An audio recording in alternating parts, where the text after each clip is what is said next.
Until recently, American military dominance rested on one assumption. The most important systems were the ones no one could see. Classified programs, black budgets, aircraft that officially didn't exist. But that assumption started breaking. Not after a leak, not after a spy scandal, but during routine threat assessments where something unsettling kept appearing again and again. The most disruptive unmanned systems weren't classified at all. They were flying openly. They were commercially available. And they were being produced at a scale the Pentagon couldn't match. What triggered concern wasn't a secret weapon rolling out of a desert hangar. It was the realization that while the United States perfected a handful of exquisite systems, an entire parallel drone ecosystem had been built in plain sight, optimized for speed, scale, and constant replacement. Not by a military program, by a commercial one. And once warfare starts rewarding what can be replaced instead of what must survive, secrecy stops being an advantage. To understand why American planners are losing sleep over this shift, you have to look at where the real drone revolution actually happened, and what it was designed to feed. To really get what's happening, you have to forget about stealth bombers and hypersonic missiles for a second. Instead, you need to look at something China calls the low-altitude economy. This isn't a secret military program. It's a massive, nationwide economic strategy, written right into their 14th Five-Year Plan. The goal? To weave drones into the very fabric of their society. And they are succeeding on a scale that's hard to even wrap your head around. In the city of Shenzhen alone, there are over 200 dedicated drone corridors crisscrossing the sky, where more than 600,000 cargo drone flights were completed in 2024. Think about that. Those aren't test flights. They're daily commercial deliveries. In Guangzhou, the government is pushing to build a low-altitude economy worth over 150 billion renminbi by 2027. This is a coordinated, top-down push to create a national drone network for absolutely everything. We're talking about drones that 3D map farmland to boost crop yields, wing-long drones that restore communication networks after an earthquake, and fleets of autonomous quadcopters delivering packages, medical supplies, and even groceries. This isn't science fiction.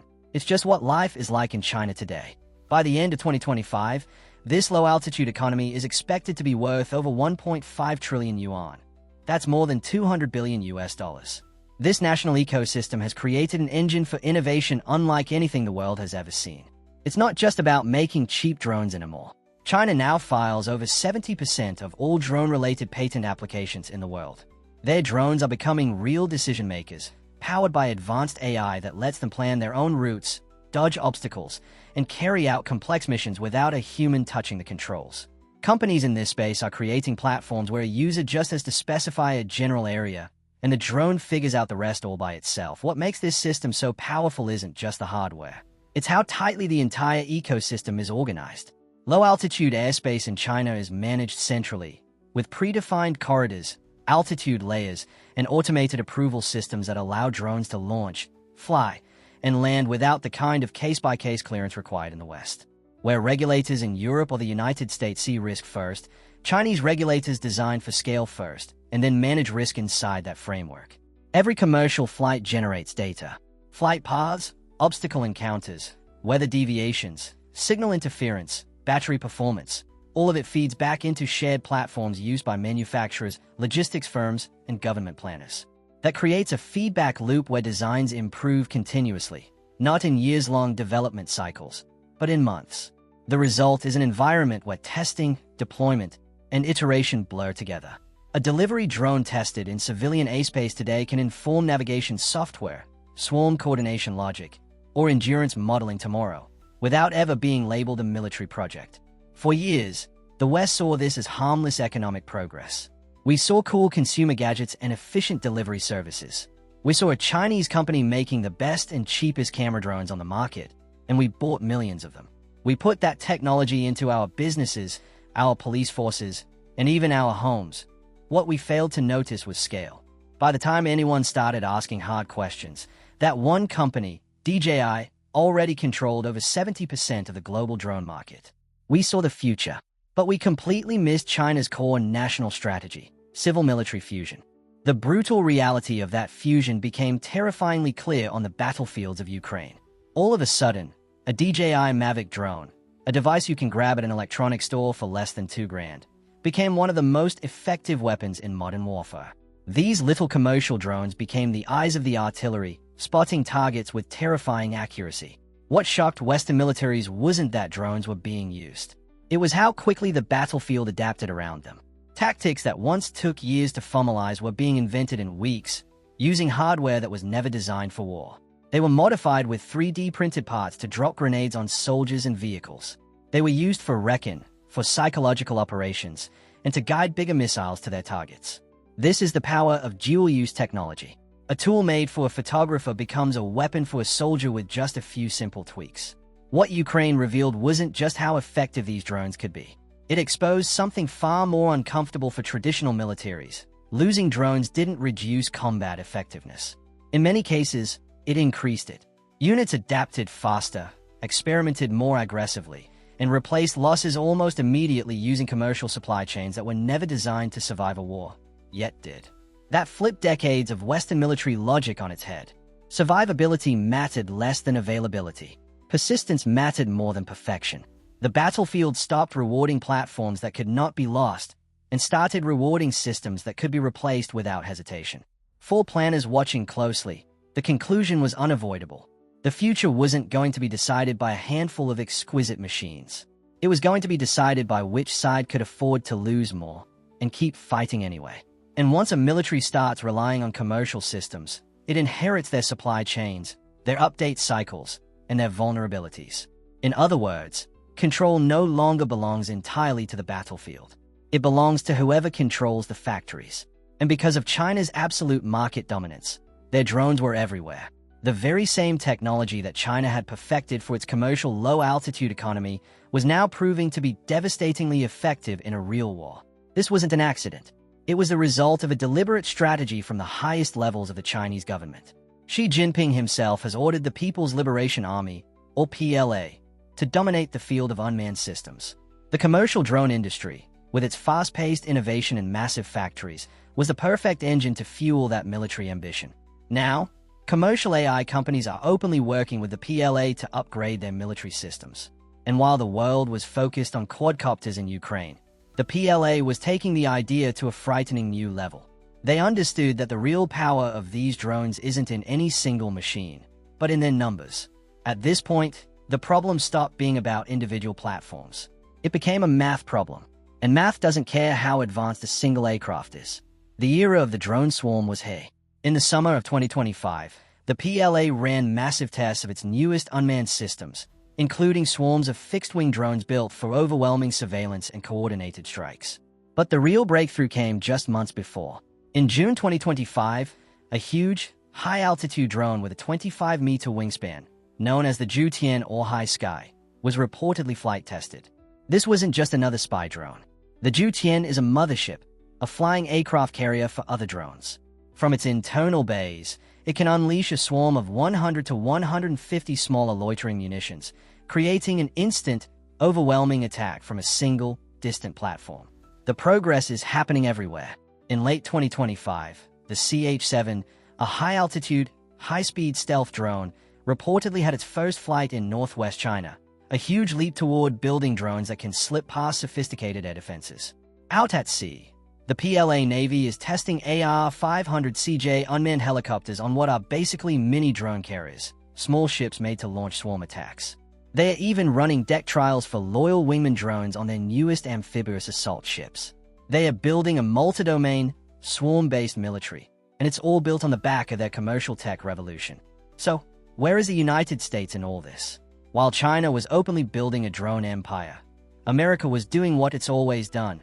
The main event in America's response is the Collaborative Combat Aircraft Program, or CCA. This is the Pentagon's multi-billion-dollar bet on the future of air combat. The American philosophy is completely different from China's.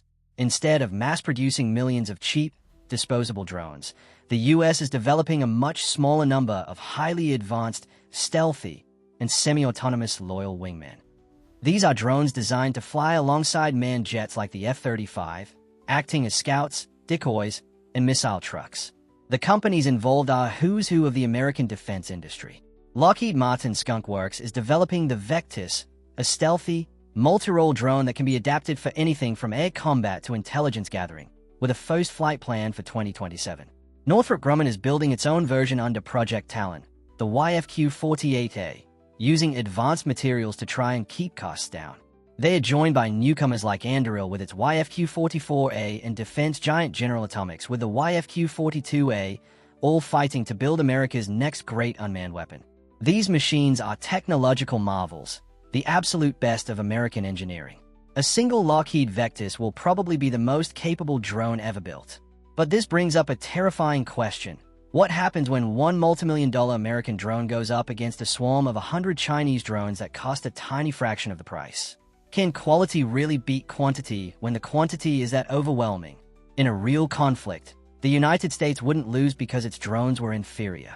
It would lose because it would run out of them. Once attrition starts, replacement speed matters more than performance. And in that race, the side that can build faster, not better, controls how long the war lasts. This is where America's strategy starts to look shaky. The US is facing three huge problems that China just doesn't have. First, a shocking supply chain vulnerability. For years, the US military and its commercial sector have relied on Chinese components. Key parts like batteries, microelectronics, and rare earth magnets often come from America's biggest strategic rival. That means the next generation of American air power could be grounded by its dependence on parts made in China.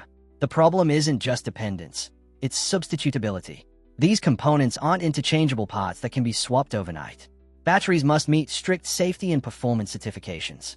Microelectronics have to survive vibration, heat, and electromagnetic interference.